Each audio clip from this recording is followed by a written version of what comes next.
Bien, bonjour à tous. Je suis ravie du coup de pouvoir animer cette table ronde. Je m'appelle Isabelle Boudard, je travaille au Comité 21, qui est une association loi 1901.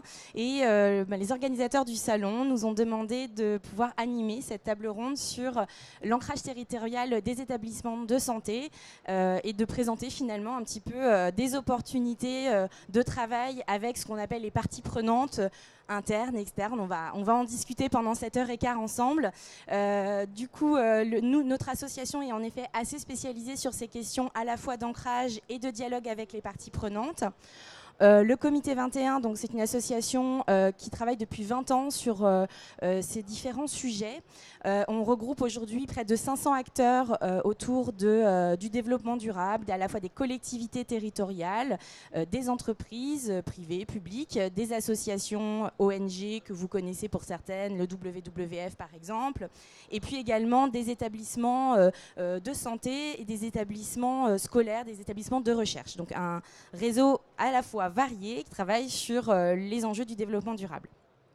J'ai le plaisir, du coup, pour échanger autour de ces sujets d'ancrage, d'avoir à mes côtés différents intervenants, que je remercie beaucoup de leur présence. Laurence Tabourdeau, qui est donc manager développement durable pour Air France, qui va nous exposer finalement dans un secteur complètement différent. Ça va nous apporter un peu un éclairage différent sur le métier de l'aérien, sur finalement comment, pourquoi et par quels moyens vous avez pu vous ancrer localement, parce que évidemment vous avez dans le pays de Roissy une implantation importante au niveau de la région Île-de-France également. Ensuite, on verra avec Bernard Jourdain, qui est responsable développement durable pour le centre hospitalier de Niort, comment le centre hospitalier a travaillé autour d'un agenda 21, essayer de mettre en place en tout cas des démarches de développement durable. Et puis, Bernard a une double casquette aujourd'hui, puisqu'il est aussi ancien élu de la ville de Niort. Donc il nous racontera aussi un petit peu finalement les imbrications qu'il peut y avoir entre la ville, une collectivité, et puis le centre hospitalier. Enfin, on évoquera avec Marie-Laure Otard, donc responsable développement durable du CHU de Rouen, également comment vous avez pu travailler autour de ces enjeux de développement durable. Et puis on aura 15-20 minutes d'échange si jamais vous avez des questions, des interrogations. Je pense que de toute façon, on sera à votre disposition pour échanger après. Juste avant de commencer, moi j'avais peut-être, pour qu'on puisse finalement partir de définitions communes, j'avais essayé de remettre sur une petite slide finalement ce qu'on entend par ancrage territorial. Alors j'ai repris finalement l'ISO 26000, donc la norme ISO 26000, qui est une norme internationale, qui définit l'ancrage territorial comme le résultat d'un travail de proximité proactif d'une organisation, quelle qu'elle soit, vis-à-vis de la communauté dans laquelle elle s'inscrit. Donc finalement, ce travail d'ancrage, il va pouvoir prévenir, résoudre des difficultés, des problèmes, favoriser aussi des partenariats, et ça va permettre finalement à cette organisation d'avoir un comportement citoyen, donc c'est ce fameux engagement sociétal dont on entend parler de plus en plus sur les enjeux de développement durable. Parallèlement à ces notions d'ancrage territorial, du coup, il faut peut-être dissocier les notions de mécénat pur, de philanthropie, c'est-à-dire que il va y avoir, ces actions de mécénat peuvent être en effet complémentaires d'actions d'ancrage territorial, mais elles ne viennent pas finalement dédouaner ou remplacer des actions de responsabilité vis-à-vis de ces parties prenantes, donc des acteurs impactés ou impactants pour l'organisation. Également, en effet, ça ne dédouane pas d'assumer finalement ses propres responsabilités en tant qu'organisation. La notion d'ancrage territorial, telle qu'elle est réfléchie dans l'ISO 26000, vient aussi finalement questionner la notion de territoire. Comment est-ce qu'on va définir le territoire sur lequel l'organisation, qu'on soit un centre hospitalier, un EHPAD, une entreprise comme Air France ou non, comment est-ce qu'on va définir ce territoire ? Est-ce que c'est le territoire de vie de mes salariés, de mes collaborateurs, là où ils habitent, là où on est implanté ? Est-ce que c'est le territoire administratif, politique, le territoire de la collectivité avec sa responsabilité et ses compétences en termes administratifs ? Est-ce que c'est le territoire économique, le territoire vécu par exemple, alors j'ai mis par l'entreprise, donc où on va aller se fournir, c'est-à-dire d'où viennent mes fournisseurs par exemple. Donc on voit déjà que la notion de territoire dans l'ancrage territorial, elle est assez complexe à définir et elle peut dépendre de ces fameuses parties prenantes que l'ISO 26000 aussi a permis de clarifier finalement. Donc cette norme internationale qui a été validée par plus de 90 pays au niveau international et qui définit également les parties prenantes comme des acteurs qui vont impacter ou être impactants pour mon organisation. Donc mes salariés évidemment, les fournisseurs, mes partenaires sociaux, les entreprises éventuellement concurrentes ou amies si je suis une entreprise, les autres centres hospitaliers, les EHPAD, etc. Donc voilà un petit peu le cadrage en tout cas qu'on peut donner autour de la notion d'ancrage. Par rapport à ça, ce que je vous ai remis ici, c'est juste nous, on travaille sur ces notions d'ancrage, beaucoup dans le lien entre la collectivité et les établissements qui s'installent et qui vont s'ancrer sur le territoire de la collectivité.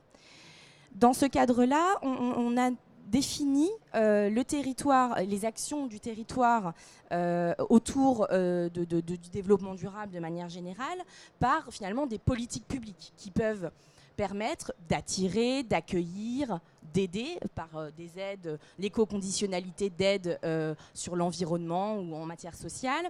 Le territoire va aussi pouvoir former finalement les acteurs du territoire sur ce sujet.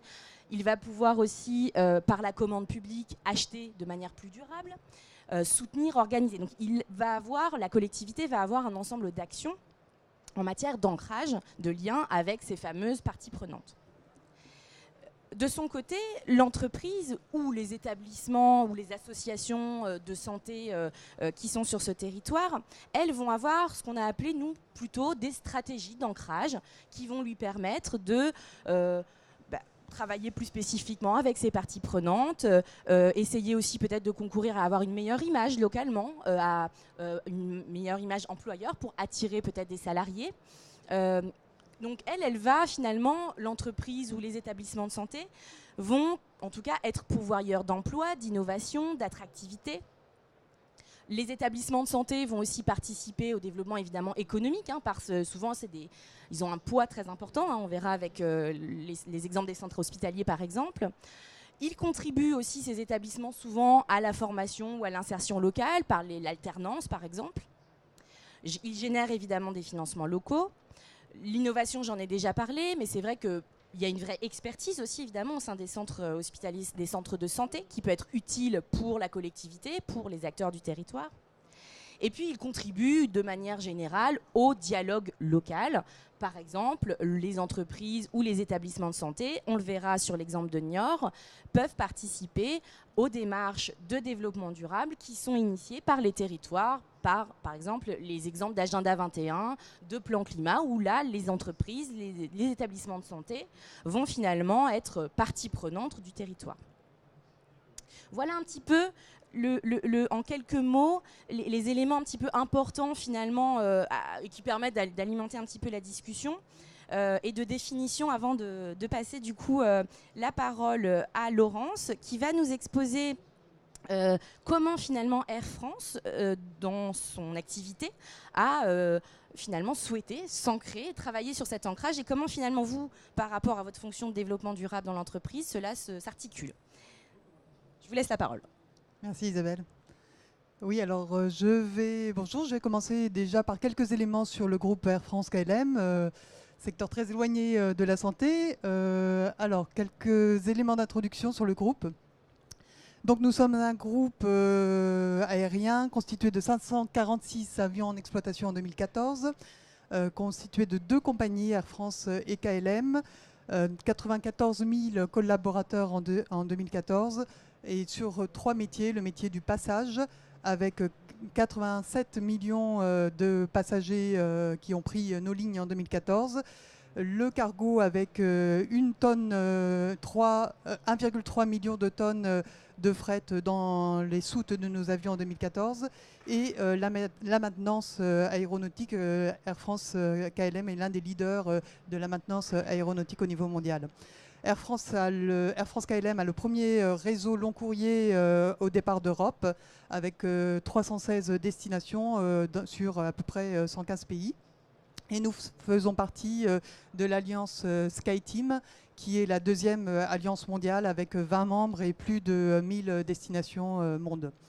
Alors pour parler d'ancrage territorial, je vais vous parler un peu plus spécifiquement d'Air France sur l'un de ses hubs principaux, Roissy-Charles de Gaulle. Donc Air France à Paris-Charles de Gaulle, ça représente à peu près 54% du trafic passager, 34 millions de passagers par an, et la moitié de nos passagers sont en correspondance sur Paris-Charles de Gaulle.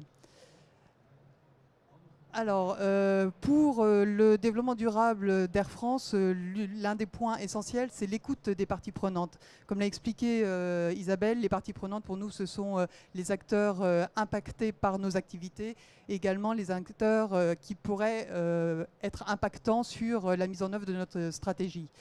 On a essayé de cartographier un petit peu les parties prenantes, et si vous avez de bons yeux, vous pouvez vous apercevoir qu'un certain nombre de parties prenantes influentes sur l'ancrage territorial fait partie du deuxième cercle, c'est-à-dire du cercle relativement influent. Donc il est très important pour nous à la fois d'écouter ces parties prenantes et d'interagir avec elles. Et pour ce faire, nous mettons en place des enquêtes externes et des enquêtes internes, des enquêtes externes, des enquêtes clients, des enquêtes salariées, des enquêtes auprès de personnalités, qui nous permettent un petit peu de recueillir leurs attentes et d'analyser un petit peu les enjeux de développement durable. Et il nous a permis de mettre en place cette matrice de matérialité. Nous avons identifié 28 enjeux de développement durable sur 5 catégories qui sont la gouvernance, l'environnement, l'expérience client, la politique sociale et le développement local. Donc vous voyez que le développement local est pour nous véritablement un enjeu de développement durable important. Peut-être juste préciser la matrice de matérialité parce que ça parle peut-être pas à tout le monde, consiste à finalement cartographier, identifier en fonction des attentes des parties prenantes les différents enjeux importants, pertinents pour l'entreprise. Donc vous allez retrouver dans les deux axes à la fois les attentes des parties prenantes et les différents enjeux, et donc on retrouve à ce moment-là l'ancrage comme finalement qui est ressorti fortement. Bien sûr.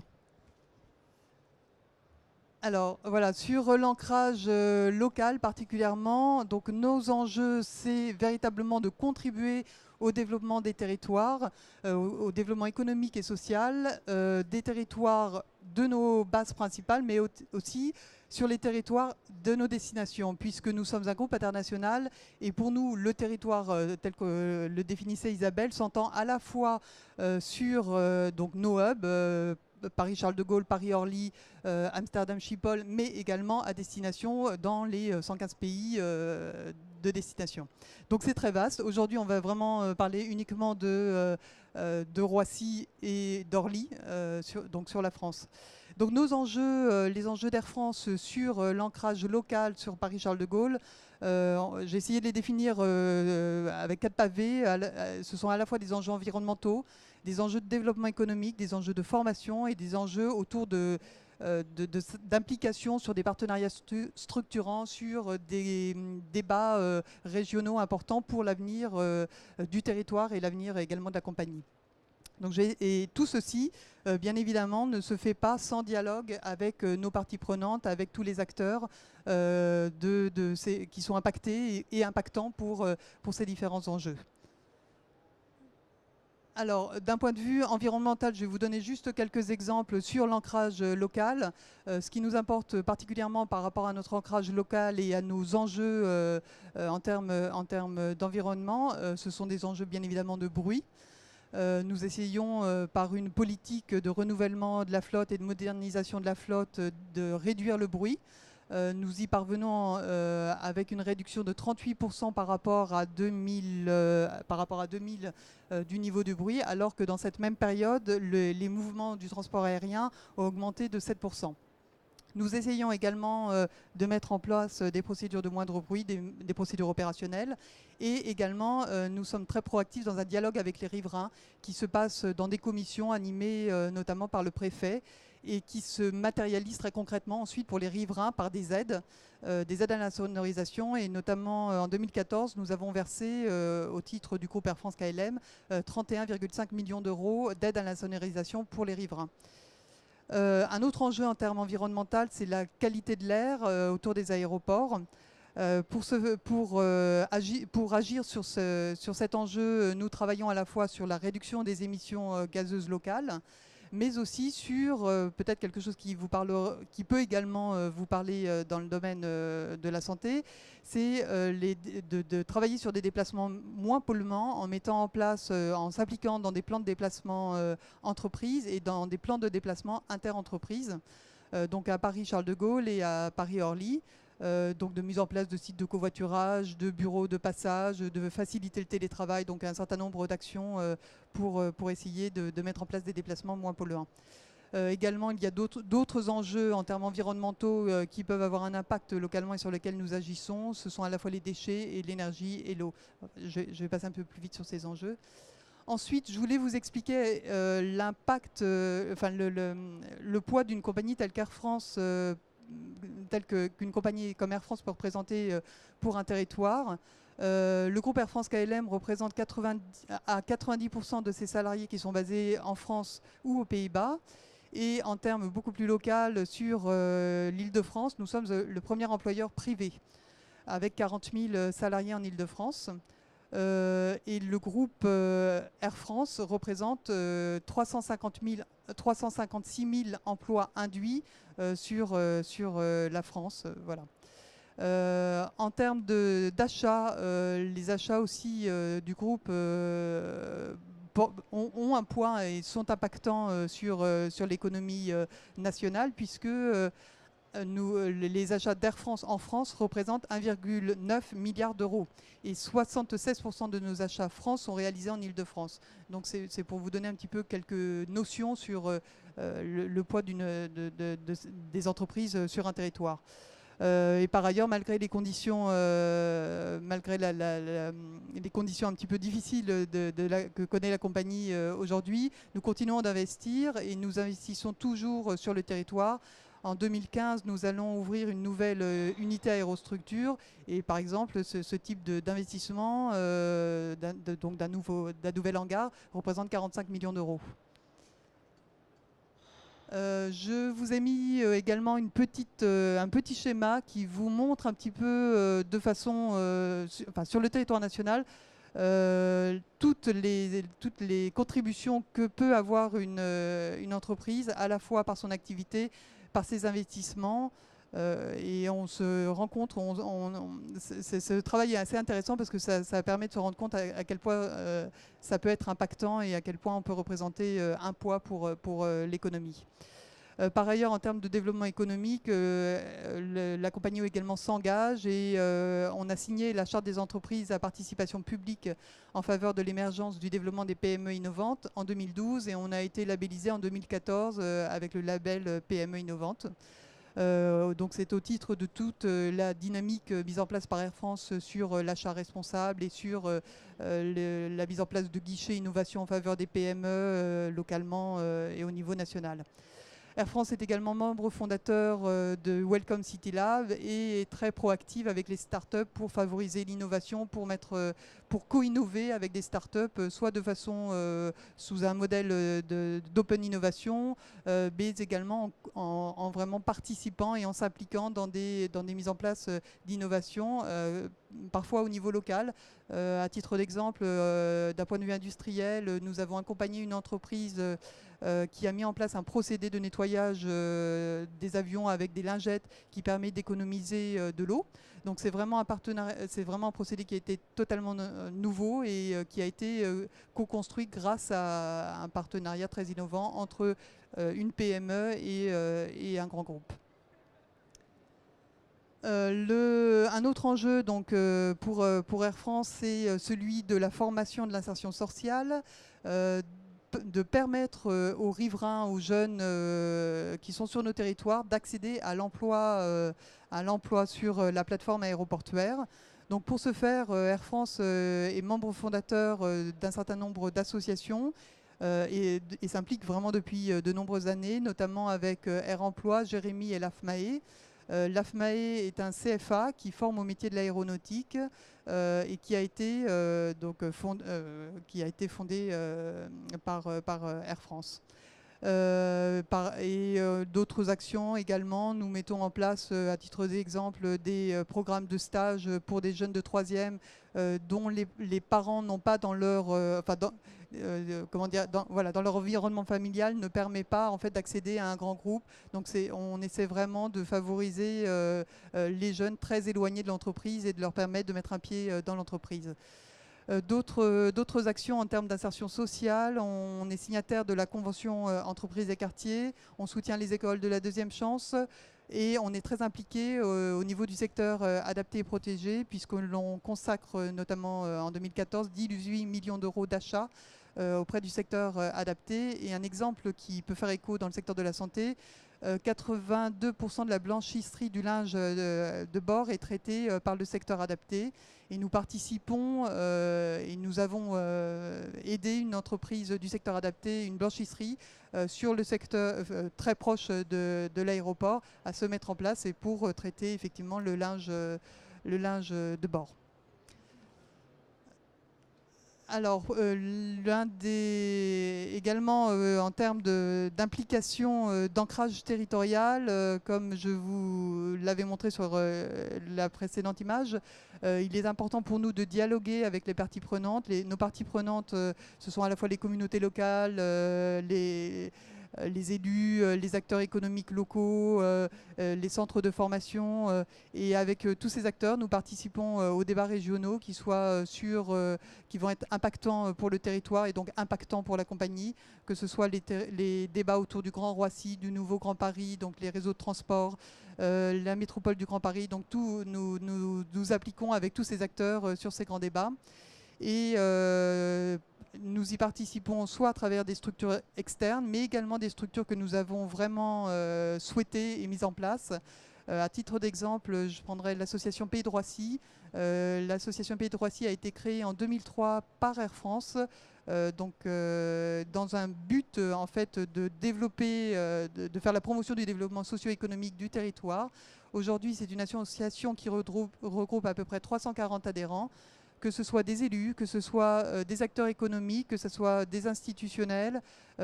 Tous les acteurs économiques du territoire sont accueillis dans cette association. Et c'était véritablement la première association sur le territoire qui permettait ces échanges entre des mondes qui parfois étaient peut-être très proches territorialement, mais n'échangeaient pas. Et nous travaillons sur des dimensions très différentes, que ce soit la formation, l'habitat, le développement économique, le transport et la culture. Donc parfois des dimensions qui sont très loin de notre métier de transport aérien, mais qui de toute façon participent à l'attractivité du territoire et donc, je dirais, sont forcément favorables à la compagnie. À titre d'exemple, en termes de réalisation de la compagnie, de l'association Pays de Roissy, en ce moment, nous travaillons à la mise en place d'un téléphérique. Donc voilà, rien à voir avec l'aérien, mais c'est un téléphérique que nous souhaitons mettre en place pour favoriser l'emploi des riverains parce qu'on a repéré effectivement qu'il y a des zones grises en termes de transport terrestre. Et donc, il nous semble très important de favoriser également que les riverains ne soient pas exclus de l'emploi territorial. Et donc, par cette action portée par l'association et par une collectivité locale, nous souhaitons favoriser le transport et l'accès à l'emploi par les riverains. Et un autre exemple qui peut sembler un petit peu plus de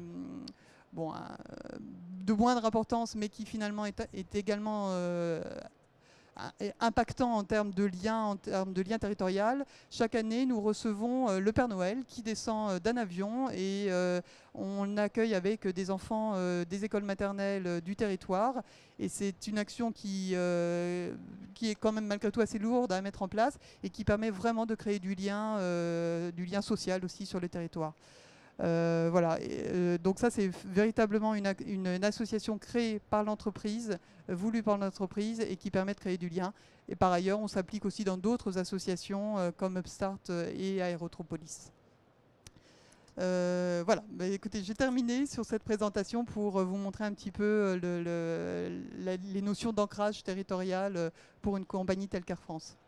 Merci Laurence. Ce qui, en tout cas, nous semblait intéressant dans ce témoignage, après on peut revenir sur l'avion, l'environnement, etc. Mais au-delà de ça, ce qui était intéressant, c'est en tout cas de voir comment une entreprise, et peut-être vous donner des pistes d'action, à la fois sur la création finalement d'une association, parce que ce qui est intéressant aussi, c'est que vous avez finalement détaché aussi du personnel, c'est-à-dire que vous êtes... Oui, voilà, effectivement, donc l'association a été créée par Air France. C'est le groupe Accor qui est président de cette association et 2 cadres sont détachés à temps partiel pour cette association. Et vous allez y retrouver donc des élus, etc. Donc ça peut être un moyen d'action finalement, hein, de l'associatif, la création d'une association pour essayer d'animer un petit peu le lien avec les acteurs du territoire. Ce qui est intéressant aussi ici et qu'on retrouve beaucoup nous dans le monde de l'entreprise, c'est ces fameux tests de matérialité qu'on vous a montrés pour essayer d'identifier des enjeux importants pour vos organisations, quelles qu'elles soient. Et puis, des exemples plus concrets, bon, la blanchisserie avec le secteur adapté protégé, voilà, des pistes un petit peu d'action sur les piliers du développement durable. Du coup, on va passer à l'exemple plus concret et peut-être plus opérationnel, en tout cas par rapport au monde de la santé, avec le centre hospitalier de Niort. Et je vous laisse la parole, du coup, Bernard. Donc moi je suis Bernard Jourdain, je suis chargé du développement durable au centre hospitalier de Niort depuis 2009. Donc je vais vous montrer ce qu'on a mis en place et les démarches qui ont été construites au sein du centre hospitalier. Je vais présenter aussi le centre hospitalier pour vous donner à peu près les éléments chiffrés pour ceux qui ne connaissent pas trop le centre hospitalier. Donc voici quelques éléments chiffrés. Donc forcément les centres hospitaliers se comparent en nombre de lits de temps en temps. On n'est pas une entreprise avec de l'activité en tant que telle. Nombre de lits, 1300 lits, nombre de salariés, à peu près 3000 salariés. C'est aussi le premier employeur du département. Forcément, les hôpitaux sont des gros employeurs. Après, on parle en termes de naissance, en termes de consultation ou d'actes qu'on peut faire à l'hôpital. On fait aussi notre restauration. On produit nous-mêmes nos repas pour nos salariés et pour nos malades et nos patients. Donc vous voyez le nombre de repas, 900 000 repas qu'on fait par an. On a une blanchisserie, on lave notre linge. Là aussi, vous avez le nombre de kilos de linge qui sont lavés. On se compare aussi en nombre de mètres carrés. Donc l'hôpital de Niort, c'est à peu près 156 000 mètres carrés. Nous avons réalisé l'audit énergétique sur l'ensemble du patrimoine. Voilà. Après, on parle déchets, forcément dasserie, tonnes d'ordures ménagères, papier, carton. Et forcément, on consomme de l'énergie. Donc vous avez ici la consommation d'eau, à peu près 150 000 mètres cubes d'eau par an pour l'hôpital. Vous avez les dépenses en euros de gaz, de fuel, d'électricité et de chauffage. On dépense à peu près 100 000 euros par mois d'électricité pour nos activités. Le centre hospitalier a fait plusieurs actions en termes de développement durable. Donc, il a commencé par le bilan carbone. On a fait après une démarche globale qui s'appelle l'Agenda 21, dont je vais vous présenter. On vient de réaliser l'année dernière le plan de déplacement et de stationnement de l'hôpital. Forcément, le stationnement dans l'hôpital, c'est souvent des problématiques. On vient de construire un bâtiment positif à énergie positive pour un CMP, un centre médico-pédagogique, qui va ouvrir en octobre 2015.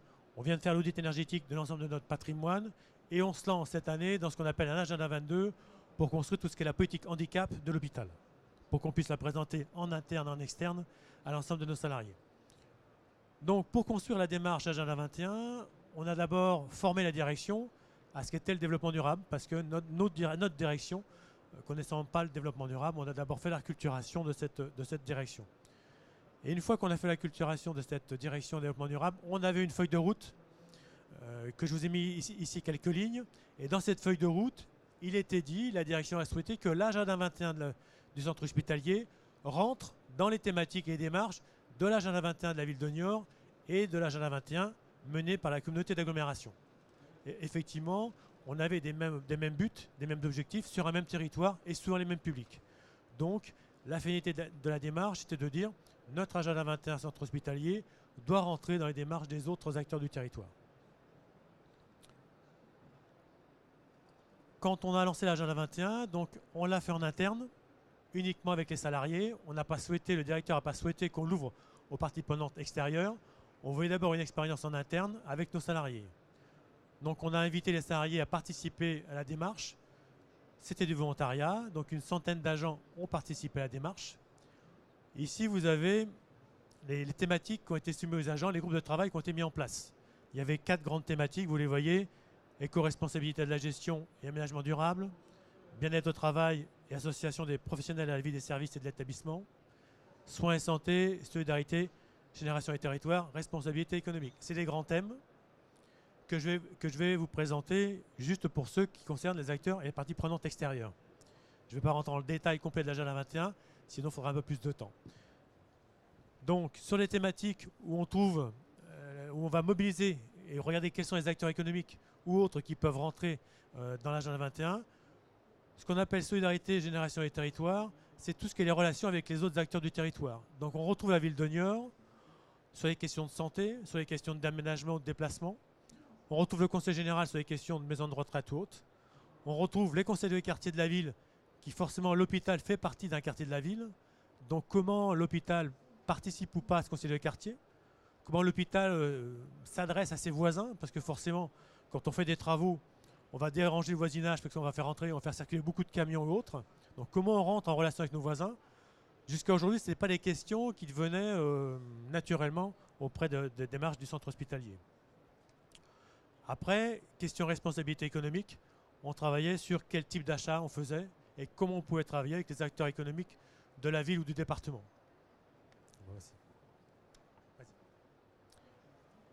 À la fin, l'agenda 21, à partir des thématiques qu'on a construites, les salariés ont travaillé. Il y a eu à peu près 1000 idées construites par les salariés. Forcément, 1000 idées, on les a regroupées en plusieurs thématiques. Il est ressorti à peu près, on a gardé, et c'est les salariés qui ont fait le choix de garder 100 fiches d'actions qu'on va construire pendant 3 ans et mettre en place. Donc, il y a eu un système de vote, c'est ça? C'est-à-dire qu'une fois que les salariés ont produit les 1000 actions, on les a regroupées, il en reste à peu près 300. Et on a demandé aux salariés de choisir eux-mêmes les actions qui allaient être mises en place.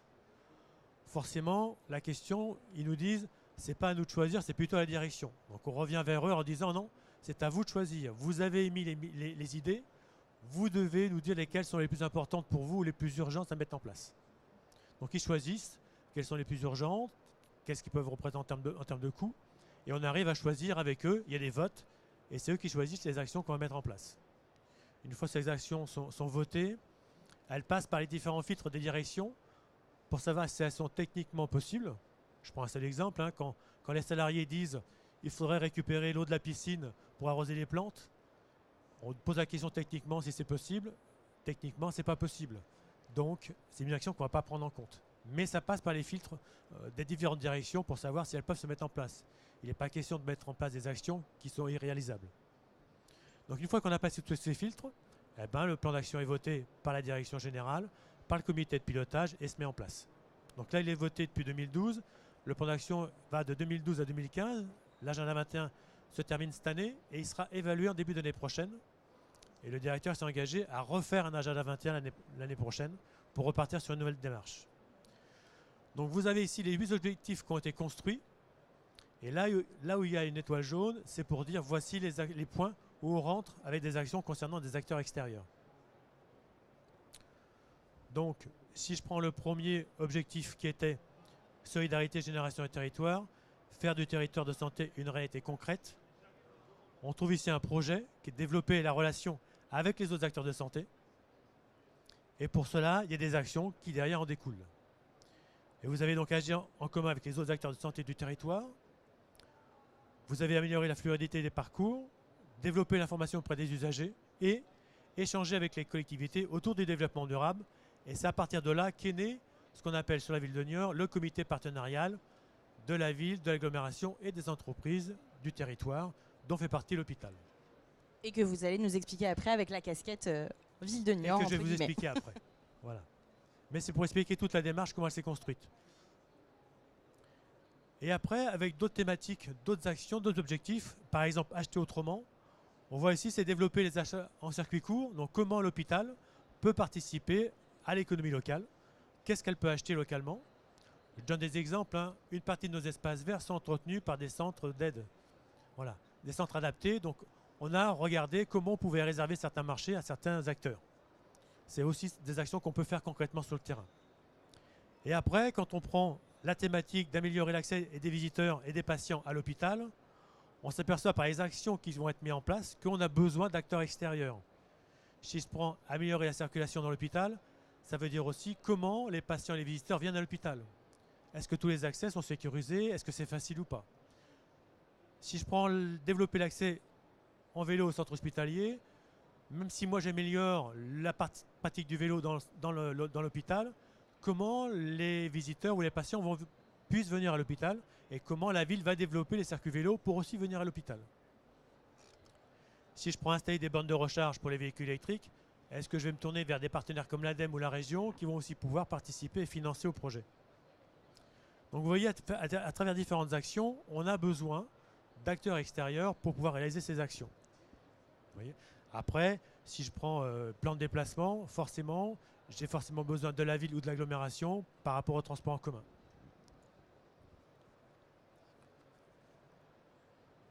Donc, vous avez ici donc, les 3 démarches qui sont faites par les logos. Vous avez le logo de l'hôpital par l'agenda 21 de l'hôpital. Vous avez l'agenda 21 de la ville de Niort et l'agenda 21 interne de la communauté d'agglomération. Et dans l'agenda 21 de la ville de Niort, vous avez une fiche action détaillée qui concerne la santé. Et inversement, c'est l'hôpital qui va répondre aux questions de santé dans l'agenda 21 de la ville.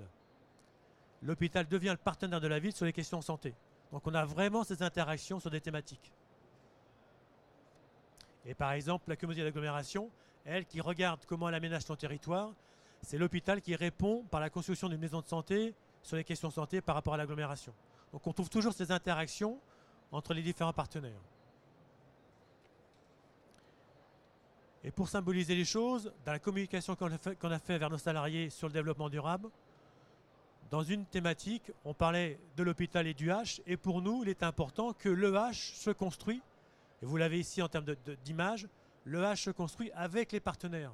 Donc vous avez un H qui est un peu en puzzle, mais c'est les acteurs du territoire qui construisent aussi le H de l'hôpital, et c'est l'hôpital qui participe aussi aux actions des autres thématiques des partenaires.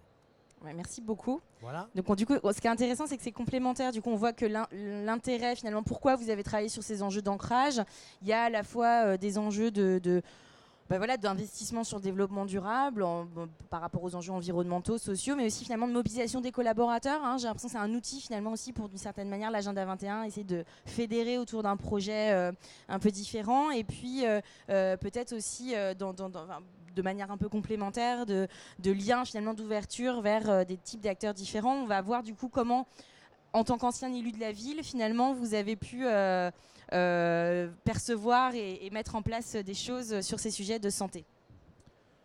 On va changer effectivement. Donc j'étais élu à la ville de Niort entre 2008 et 2014 sur les thématiques développement durable et j'étais aussi le vice-président de l'agglomération sur les questions de développement durable.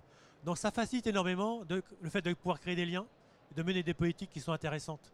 Mais c'est vraiment très enrichissant parce qu'on travaille avec différents partenaires et on en a différents regards. Donc là je vais vous présenter ce qui existe aujourd'hui en termes de la ville de Niort. Donc ça s'appelle le comité partenarial pour le développement durable. Ça regroupe un grand nombre d'entreprises qui sont sur le territoire et qui ont elles-mêmes des démarches de développement durable.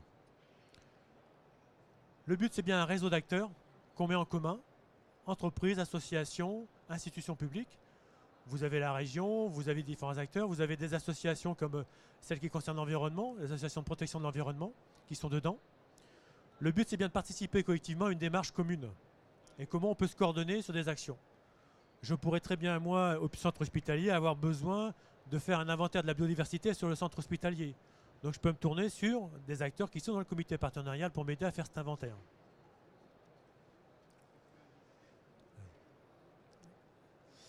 Donc dans l'agenda 21 de la ville de Niort, dans le diagnostic qui a été construit, il avait été fait appel pour faire l'agenda 21 à forcément tous les acteurs du territoire de la ville de Niort. Autant les habitants que les entreprises.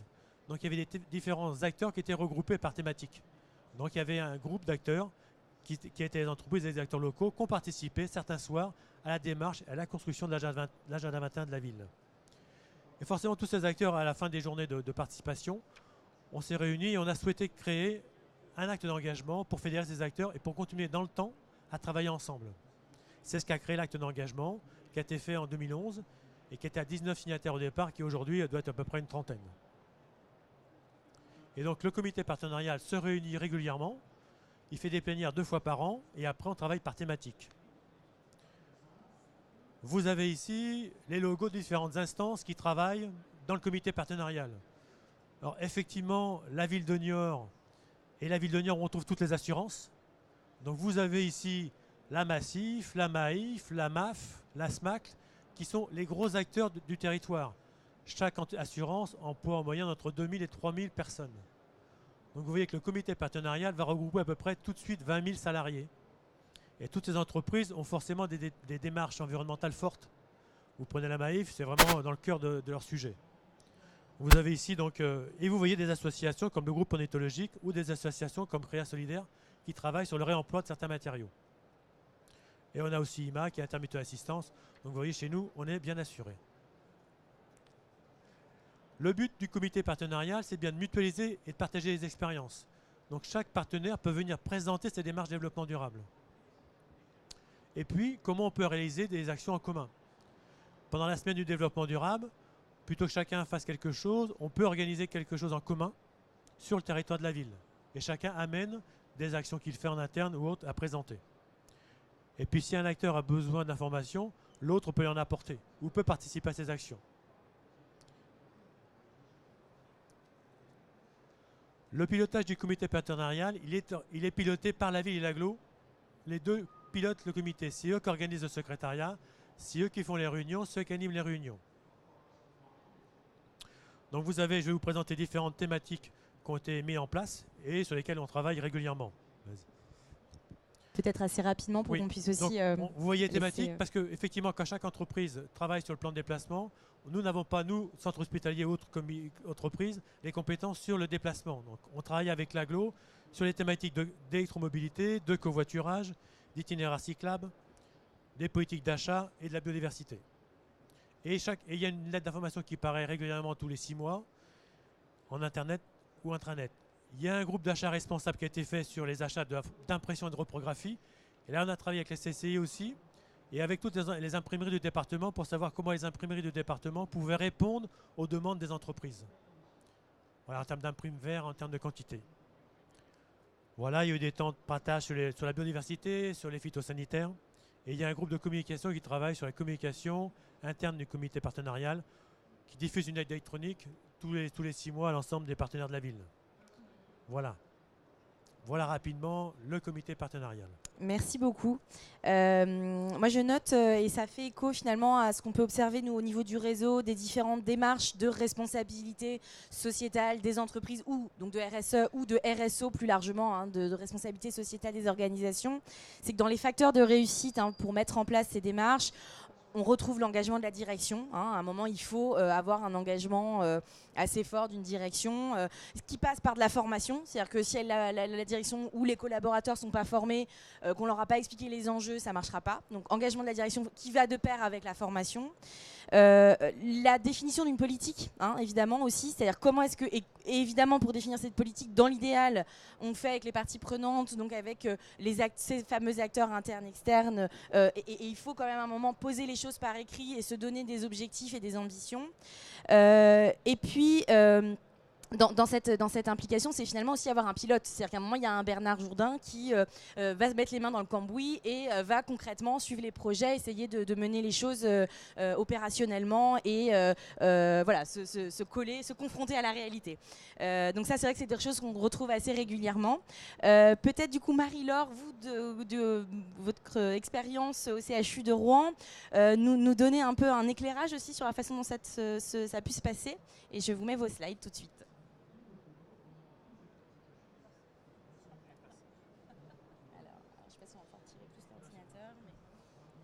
Je vais faire comme ça. Voilà. Donc, bon, ça va être difficile de passer après Bernard, qui a très bien développé le sujet. J'ai bien le micro. Donc, moi, je vais vous présenter également le CHU en quelques chiffres, parce que c'est vrai que c'est là que c'est le plus représentatif. On voit tout de suite l'impact qu'on a sur notre environnement local, social et économique. Donc, le CHU de Rouen, c'est quoi? C'est 5 sites hospitaliers. Donc, on est... pas seulement à Rouen, mais sur les communes au périmètre de la commune. On représente beaucoup moins de salariés que Air France, évidemment, mais on a quand même 10 000 salariés qui viennent travailler sur nos sites. 2 sites industriels certifiés, donc l'unité centrale de production de repas comme pour Niort du personnel et des patients évidemment. Donc 3 millions de repas par an à fabriquer et donc d'achat de nourriture, etc. La blanchisserie qui fait non seulement le linge des hôpitaux de Rouen mais également d'autres partenaires, d'autres clients que nous avons. Donc ça fait quand même 7000 tonnes de linge par an. On a également 11 écoles, donc 1500 étudiants qui viennent étudier tous les métiers paramédicaux dans nos murs. Une fondation reconnue d'utilité publique, la Fondation Charles Nicolle. 2 musées également qui drainent quelques visiteurs quand même. Et évidemment, le plus gros de l'activité, c'est les consultations, donc 450 000 par an, beaucoup d'interventions chirurgicales et donc un budget de fonctionnement de 600 millions. Voilà, donc quelques chiffres pour donner notre impact notamment environnemental. C'est 9 tonnes de déchets par jour qu'il va falloir traiter, valoriser dans toutes les filières qu'on a pu mettre en place. Donc le gros de la troupe, les ordures ménagères et les dasseries, mais également tout un tas de filières qu'on a pu identifier qui sont ou professionnelles ou marginales. Les 12 000 repas qu'on va fabriquer et dont on va jeter également les reliefs. 37 millions de kilowattheures d'électricité par an, c'est énorme aussi. Le gaz, je vous ai mis les chiffres, et puis 350 000 mètres carrés de locaux qu'il faut qu'on entretienne, dont on fasse la maintenance, le chauffage, la ventilation, le chaud, le froid. Voilà, donc le développement durable dans tout ça, c'est un directeur général clairvoyant qui aussi en 2009, donc apparemment on était plusieurs, on était assez synchro, qui a eu l'idée de se pencher sur la question et de me confier il y a quelques années donc le début de la réflexion. Donc c'était encore un projet qui venait se superposer à une fonction existante à l'époque. Mais ça a pris, comme un peu partout dans tous les centres hospitaliers, et pas que dans les centres hospitaliers, ça a pris petit à petit de l'importance dans les différents sujets qu'on pouvait traiter. Et c'est devenu, depuis le 1er octobre 2012, donc une délégation à part entière, dont je suis la déléguée, et dont ma déléguée adjointe est dans la salle. Voilà. Donc et maintenant, on est non plus rattaché à une direction fonctionnelle, mais directement à la direction générale, ce qui donne aussi un peu plus de légitimité, évidemment, à la démarche. Le projet est maintenant aussi intégré dans le projet d'établissement. Donc c'est plus un projet, ça fait partie des actions de l'hôpital. Donc on est dans le projet d'établissement 2013-2017 et qui se décline aussi dans le projet de soins qui fait l'objet d'une fiche d'un groupe de travail qui a mis au point notamment un petit recueil que je vous ai mis pour illustrer. Voilà, donc on sort cette semaine, donc vous en avez presque la primeur. Le livret de l'agent éco-responsable qui est envoyé au domicile de tous les salariés, donc des 10 000 salariés du CHU, et qui va être remis à tous les nouveaux arrivants également, et les stagiaires, et qui a été fait avec que des soignants. C'est-à-dire que c'est un groupe de travail qui a été réuni avec que des cadres, des infirmières, des aides-soignantes et des ASH. Et on s'est mis autour de la table pendant quelques mois, à raison d'1 ou 2 réunions par mois. Et on a créé un petit fascicule qui donne, j'espère, envie, en tout cas de le lire, et qui traite page à page, en fait, de différents sujets que chacun, dans son quotidien, quel que soit son métier, puisqu'on a à peu près 120 métiers à l'hôpital, va pouvoir retrouver. Donc on va retrouver 2 pages sur l'impression, le linge, la mobilité, l'eau, les énergies, avec une déclinaison dans les défis de l'hôpital, dans ce qu'a déjà fait l'hôpital depuis 5 ans, mais quels sont les grands enjeux qu'on a à venir, et puis ce que chacun, dans son métier, peut faire au quotidien à l'hôpital et aussi peut reproduire à la maison. Voilà, donc l'objet, je crois, de la table ronde, donc c'était quand même de parler des parties prenantes et de l'ancrage territorial.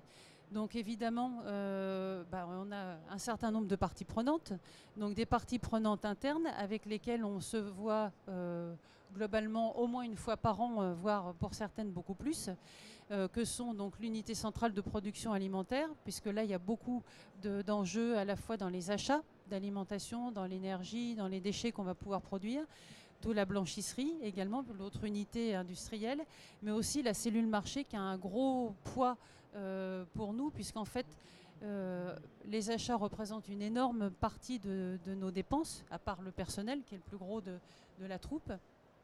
Et puis les achats, ça représente aussi 52% de nos émissions carbone dans le bilan carbone. Donc on voit tout le poids qu'on peut avoir et tout le bras de levier qu'on peut avoir si on agit sur nos achats. D'où l'intérêt de bien travailler avec la cellule marché. Avec les travaux, la direction des travaux et des services techniques également, les services de soins, parce que c'est quand même notre cœur de métier, les services logistiques, parce qu'ils sont très très concernés par nos métiers, la culture également, avec lesquels on a un projet annuel, et puis bien sûr la formation et la sensibilisation. On a aussi des parties prenantes externes. Alors je n'ai pas cité tout le monde, mais évidemment l'ADEME, comme un peu partout, puisque c'est national. L'Agence régionale de l'environnement de Haute-Normandie, qui est aussi un bon partenaire avec lequel on a clos d'ailleurs une manifestation de 5 mois hier soir, qui était les familles à énergie positive. La métropole, mais je vais revenir un petit peu plus loin parce que c'est eux que j'ai choisi comme illustration de l'ancrage territorial. Et puis des partenaires financiers qui sont par exemple des mutuelles et qui vont nous aider puisqu'en fait au développement durable on a 0 budget, bien sûr. On part du principe que c'est l'établissement et chacune des directions fonctionnelles qui doit financer s'il y a la dépense de développement durable, mais aussi la recette. Et donc, quand on fait des actions de sensibilisation, de communication, ou pour éditer le petit livret que je vous ai montré tout à l'heure, eh bien, il faut faire appel à des partenaires financiers, des sponsors, et on est bien content de pouvoir compter sur eux.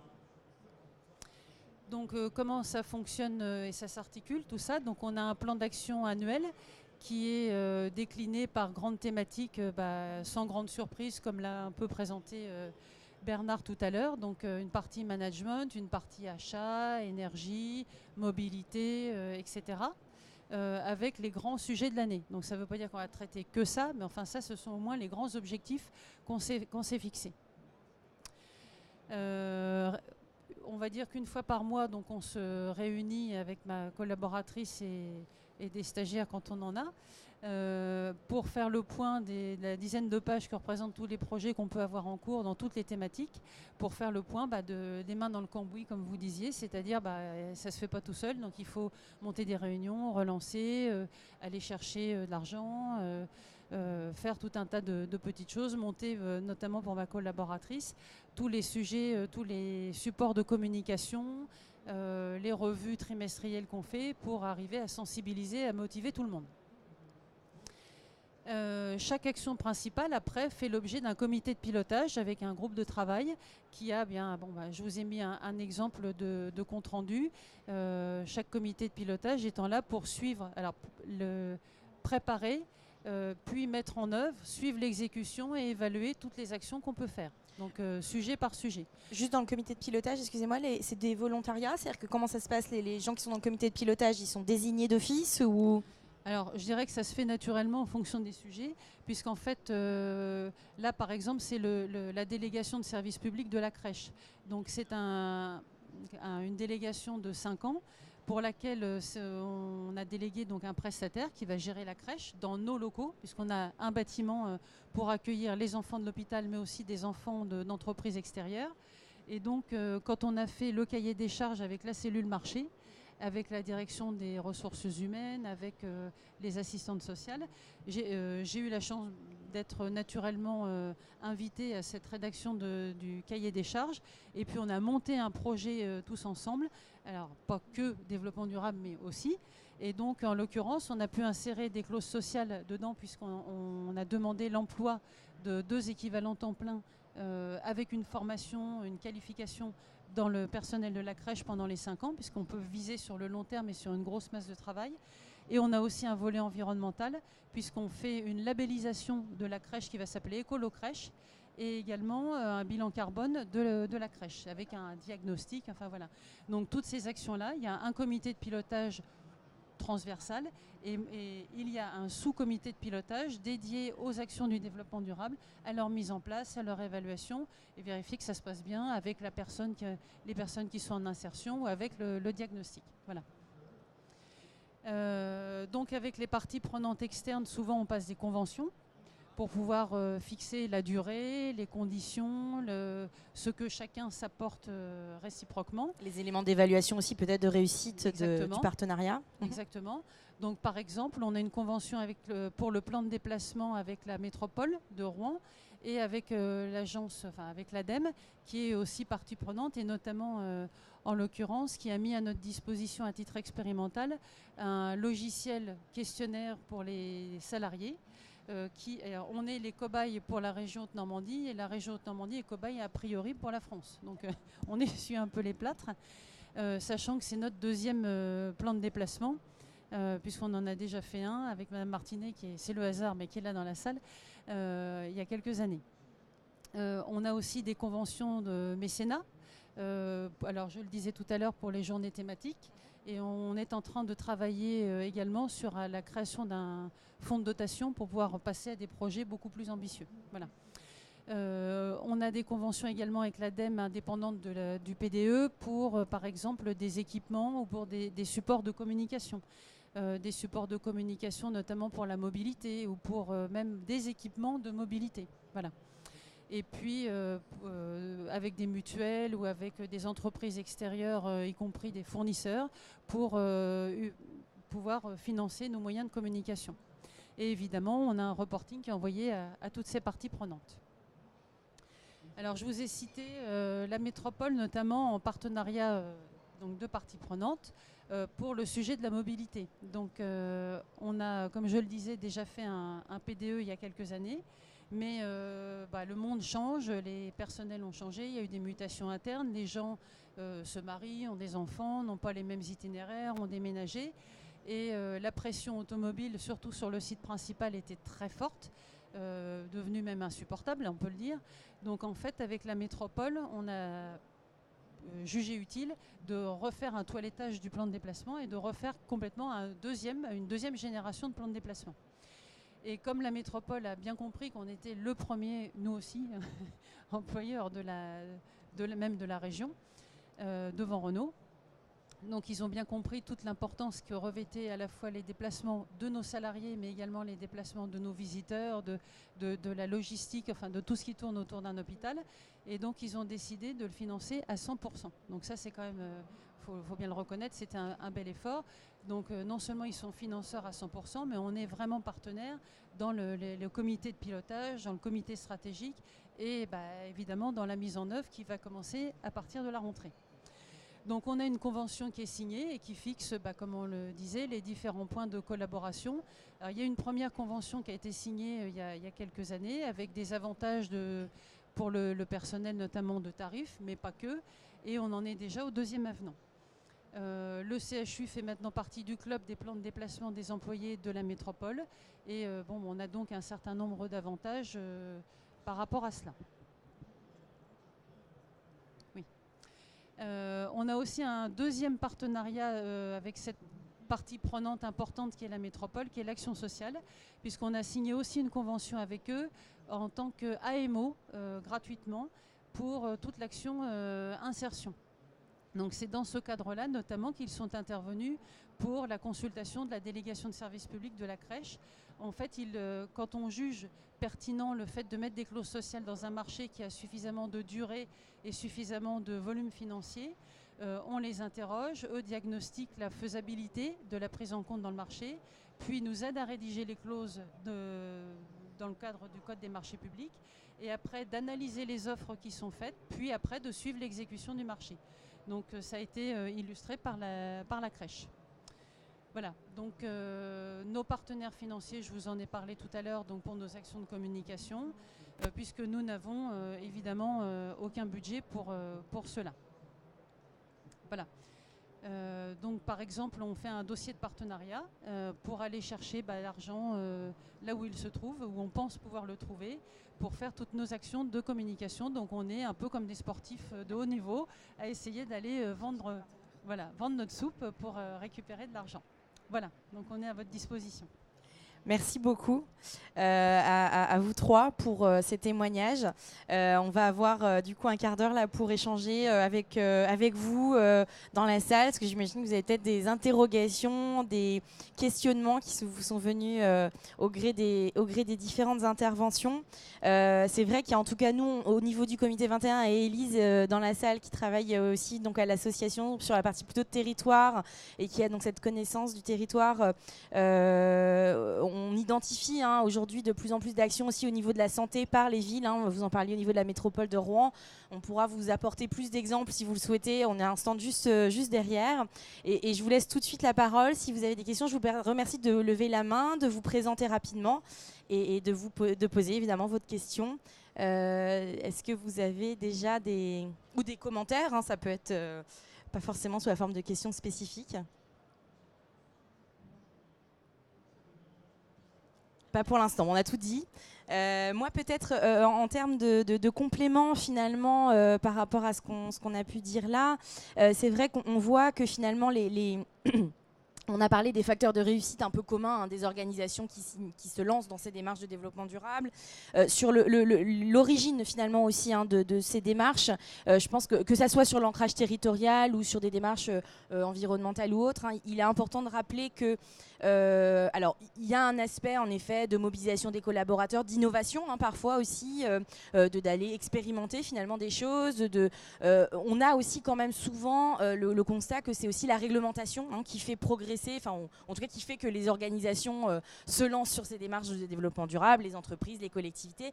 Et dans ce cadre-là, les démarches de reporting, d'obligation de rendre compte dans des démarches de rapport de développement durable pour les entreprises avec l'article 225 du Grenelle 2, avec l'article 255 du Grenelle 2 pour les collectivités territoriales. Et bon, c'est pas encore le cas pour les établissements de santé, même si ça a été, il y a eu un petit vice juridique qui a fait que aujourd'hui ça n'est pas le cas. Ça va très certainement, je pense, en tout cas dans le lien qu'on peut avoir nous aujourd'hui sur ces sujets-là, ça va très certainement arriver un moment ou un autre, je pense, sur ces activités. Et c'est en tout cas aussi un facteur qui d'une certaine manière, de gré ou de force, permet de convaincre un peu les équipes sur ces sujets, d'engager des actions. On retrouve aussi dans les facteurs qui vont faire que les organisations s'engagent sur ces sujets-là, des facteurs d'image, de communication, alors d'intégration finalement au territoire, de marque employeur aussi, on peut parler aussi d'attractivité finalement, parce que ça donne du sens finalement à ces démarches. Et puis du coup, il faut dire aussi qu'on a, nous, dans le travail qu'on peut faire en tant que réseau associatif qui observe un peu ces différentes démarches, ensuite des actions au niveau des collectivités qui vont être peut-être par thématique. La ville de Lille, par exemple, va faire un agenda 21 de la santé avec des thématiques autour de l'alimentation durable, de l'habitat et de la santé au travail. Vous allez avoir la ville de Beauvais qui va pour le coup avoir un agenda 21 une thématique de la santé plutôt par cible, donc qui va viser les publics précaires, la santé et les jeunes, donc avec des démarches de prévention au niveau du sida par exemple, et puis la santé et les personnes âgées. Donc vous voyez, on va avoir des angles d'attaque par thématique, par cible. On va avoir aussi dans les démarches finalement des collectivités, certaines collectivités qui vont travailler sur un type de partie prenante, ou en tout cas cibler un petit peu plus leur action sur un type de partie prenante avec les collaborateurs. D'une certaine manière, c'est une manière aussi de sensibiliser. Le CG de la Gironde, par exemple, va beaucoup travailler autour de la santé dans le cadre de finalement l'utilisation des produits d'entretien et comment les collaborateurs finalement qui étaient liés à l'hygiène finalement des bureaux et à la propreté des bureaux, on pouvait les sensibiliser sur les impacts en matière de santé sur ces sujets. En matière de recherche et d'innovation, peut-être vous parler de l'expérimentation à Nice qui a lancé un monitoring urbain de la santé avec des installations de capteurs sur les mâts d'éclairage en fait, dans la ville et qui travaille du coup aussi avec les acteurs de la santé sur le territoire sur un aspect plutôt innovant de détection finalement et d'essayer d'évaluer les impacts en matière de santé au niveau de la ville. Et puis aussi, on vous parlait de partenariats finalement où on peut retrouver des acteurs publics et privés et associatifs avec l'exemple de la ville de Calais et une filiale de la Lyonnaise des Eaux ainsi que l'association qui s'appelle FAS qui a travaillé sur une promotion finalement de la consommation de l'eau du robinet, donc avec aussi des enjeux derrière d'obésité et de santé publique. Et donc là où on retrouve finalement aussi des formes de partenariats qui permettent d'innover finalement sur ces sujets qui nous intéressent de santé et de développement durable plus largement. Est-ce que ce petit temps de laïus vous a peut-être permis d'avoir d'autres des questions, des interventions. Oui.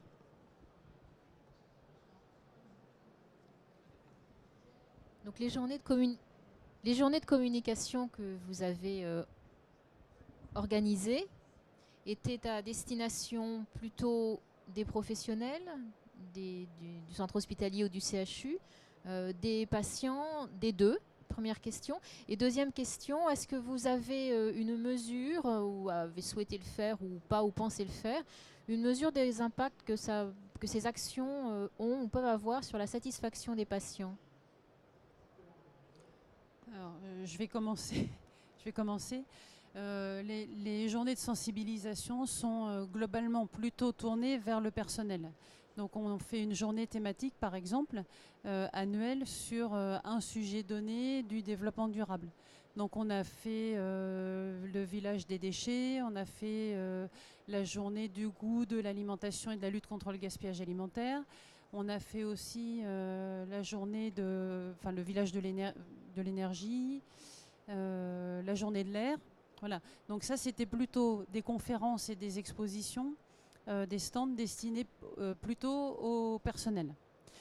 Depuis 2014, on l'ouvre maintenant au public en se disant que finalement, c'est gratuit. Il y a des gens hyper intéressants notamment des médecins hospitaliers. On a la force vive sous la main, l'expertise sous la main est gratuite en plus. Donc ça serait dommage de s'en priver. Et en plus, pourquoi ne pas en faire profiter le plus grand nombre ? Donc maintenant, on l'ouvre un peu plus sur l'extérieur et notamment aussi la journée de la mobilité, puisqu'en fait, on le fait au cœur de l'hôpital, à l'endroit du croisement des chemins naturels du personnel et puis des visiteurs. Et en fait, chacun peut venir se renseigner sur les stands de mobilité douce ou de mobilité, de transport en commun, des panneaux explicatifs. Voilà. Donc il peut y avoir des événements qui sont mixtes, on va dire. Maintenant sur l'évaluation, oui, par exemple quand on a fait la journée du goût, de l'alimentation et de la lutte contre le gaspillage alimentaire, on a fait des questionnaires de satisfaction qui ont été distribués. Il y avait un très bon taux de retour en termes de réponse et en termes de qualité par rapport aux intervenants. Ça permet aussi de se corriger pour l'année d'après, par exemple, pour se dire ça commençait trop tôt, les gens se sont lassés, ça c'était trop technique, etc. Voilà. Mais après, il ne faut pas attendre non plus d'avoir 2000 visiteurs, quoi. Enfin, il faut aussi rester modeste dans nos objectifs de sensibilisation. Je ne sais pas si Bernard veut ajouter quelque chose. Juste, on va pas prendre les mêmes choses, compléter par le fait de dire on a forcément chaque mois nous une lettre d'information qui paraît avec la fiche de paye, l'information du CH, du centre. Donc on en profite pour toujours réserver une place pour le développement durable. Et puis dans la revue trimestrielle qui s'appelle Note de Blues, qui fait à peu près 15 pages, qui est distribuée à tous les salariés, il y a toujours 1 ou 2 pages sur une action du développement durable. Ça nous permet vraiment de nous rapprocher au plus près des salariés pour informer de ce qu'on fait. Par rapport aux patients, c'est vrai que notre agenda 21 était plutôt en interne, pas tourné vers l'externe pour l'instant, mais toutes les expositions qu'on fait, elles sont dans le hall d'entrée de l'hôpital. Autant les salariés que les personnes de l'extérieur peuvent voir ce qu'on fait en termes de développement durable ou de plan de déplacement ou autre. Voilà. Je suis directrice d'une résidence retraite. Je m'interroge justement sur la recherche des partenaires lorsque, par exemple, en matière d'hygiène, on a des contraintes relativement fortes concernant le lavage des mains, etc. etc. Et le credo dans les hôpitaux et dans les EHPAD, c'est le jetable. Et moi, j'essaie de lutter contre le jetable, mais c'est vraiment difficile. Et en fait, les partenaires que l'on a pour nous former, nous informer, ce sont précisément les marchands de jetables. Donc, comment trouver une information neutre et qui va dans le sens du développement durable ? Alors, une des réponses, ça peut être tout simplement que vous avez des collègues dans d'autres établissements. Petit à petit, il y a des réseaux qui se forment. Il y a la NAP notamment qui a fait une journée nationale le 22 janvier dernier et qui a un cercle de performance qui travaille sur les sujets globalement du développement durable. il existe des formations aussi, ou des journées de sensibilisation nationale organisées par des structures différentes. Et je crois qu'à ces occasions-là, vous pouvez discuter, c'est ce qu'on fait aujourd'hui avec des professionnels, et chacun va avoir avancé sur un sujet, l'autre va avoir avancé sur un autre sujet, et c'est vraiment par les échanges, les retours d'expérience que vous aurez ce genre d'informations, parce qu'effectivement, un fournisseur, lui, son intérêt, ça sera d'en vendre le plus possible. Mais après, vous avez aussi le département d'hygiène. Enfin, je pense que vous avez un hygiéniste ou peut-être pas. Mais il y a aussi sur des fédérations qui peuvent vous aider là-dessus, sur ces réflexions. Alors c'est vrai que pour peut-être nous en tant que réseau sur associatif sur ces sujets, on a quand même aujourd'hui, on sent une montée en puissance de ces sujets-là dans le secteur de la santé, des métiers de la santé, mais clairement c'est quand même assez récent. C'est-à-dire qu'il faut bien avoir, reconnaître que les acteurs historiques nous qu'on a, en tout cas au Comité 21, sont plutôt des associations, des ONG, des entreprises et des collectivités. On commence à avoir, et on voit se développer avec vos deux exemples finalement, une prise en considération de plus en plus importante, parce que finalement il y a des interconnexions très claires de valeurs, de sens entre le monde de la santé et le développement durable, parce que je vous le disais, il y a des obligations réglementaires, etc. Mais c'est encore en effet assez balbutiant. Alors, je n'ai pas une réponse très opérationnelle à vous donner. Après, ce qu'on peut faire, c'est nous essayer de regarder dans le réseau si on a en effet des relais là-dessus spécifiquement sur le jetable et de comment passer du jetable au durable. Ce qui est sûr, c'est quand je vous rejoins sur la logique de réseau. Enfin, très clairement, sur le développement durable, ce qui marche, c'est le réseau.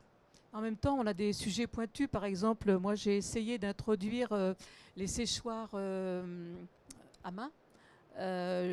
Donc j'avais vu qu'il y avait, dans une revue, j'avais vu une photo précisément dans un centre d'apprentis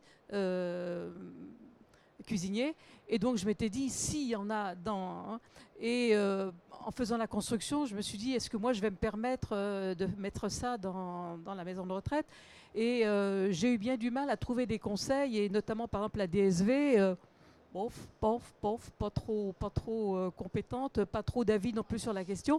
Et donc finalement on se lance sans avoir vraiment d'assurance sur ce qu'on fait, quoi. Vous avez quand même au niveau des acteurs locaux, type direction régionale de l'ADEME en matière environnementale, là des référents sur les déchets, sur l'ensemble des enjeux environnementaux excepté l'eau, qui n'est pas dans leur domaine de compétences. Là vous avez des interlocuteurs qui sont quand même sur ces sujets-là à la fois pointus, experts, et qui peuvent vous réorienter éventuellement vers des compétences, vers par des exemple, experts. pour l'histoire des séchoirs, on m'a dit, ah oui, mais vous vous rendez pas compte, il y a des turbulences, les microbes, enfin bref, on entend tout. Et finalement, le bilan énergétique n'est pas forcément mieux que le papier. Il faut se poser la question de... Sur le long terme, je ne sais pas. Sur le court terme, peut-être, parce qu'il y a un investissement.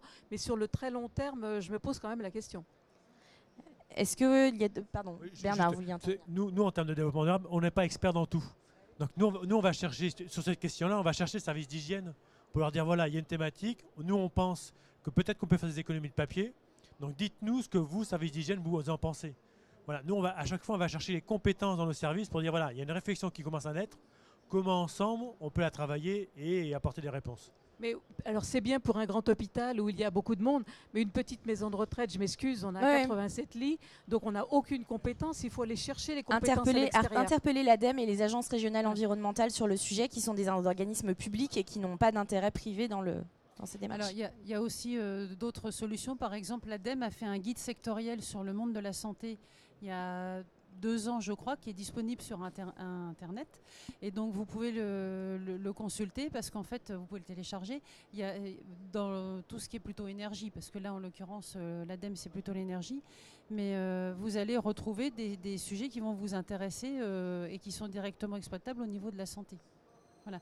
Puis après, il y a aussi l'expérimentation individuelle. Enfin, je veux dire, les uns comme les autres, il n'y a pas de vérité qui tombe toute seule du ciel aussi dans tous les domaines. Et il y a des fois, on tente un coup, on le mesure, on regarde par exemple l'histoire de sécher ses mains avec ou du papier ou une serviette de toilette qui va à la blanchisserie ou un séchoir électrique. Il y en a un, il va consommer de l'électricité et il a un coût d'investissement et de maintenance. L'autre, il va consommer du papier à usage unique. L'autre, il va falloir consommer de l'eau et de la lessive. Après, c'est de se dire, bah, tiens, allez, ce mois-ci, je fais la mesure et je regarde quel est le plus intéressant. Puis après, de se dire, si ça marche, bah, je le généralise sur mon établissement. Mais les uns comme les autres, je pense qu'on est passé aussi par des petites phases tests sur, par exemple, des types d'ampoules selon l'usage, enfin dans quel local on le met, ou etc., avant de partir sur des généralisations dans l'établissement.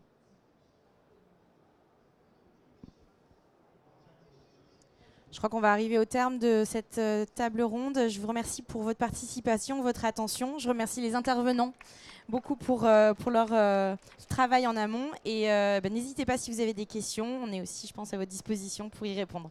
Merci beaucoup.